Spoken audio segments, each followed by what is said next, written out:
Wabarakatuh. Kami Kampung Desa Paibumbung dengan ini menyatakan sikap satu, mengajak masyarakat khususnya masyarakat Aceh Singkil agar tidak mudah terprovokasi oleh isu-isu hoax dan tidak mudah menyarai berita hoax kepada orang lain.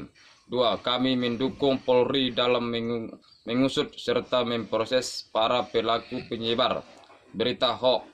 Tiga, agar Polri dapat mengusut tuntas terhadap para aktor penyebaran berita hoax agar bangsa Indonesia terselamatkan dari pertikalan horizontal karena munculnya adu domba penyebar kebencian terhadap suku, etnis maupun agama tertentu.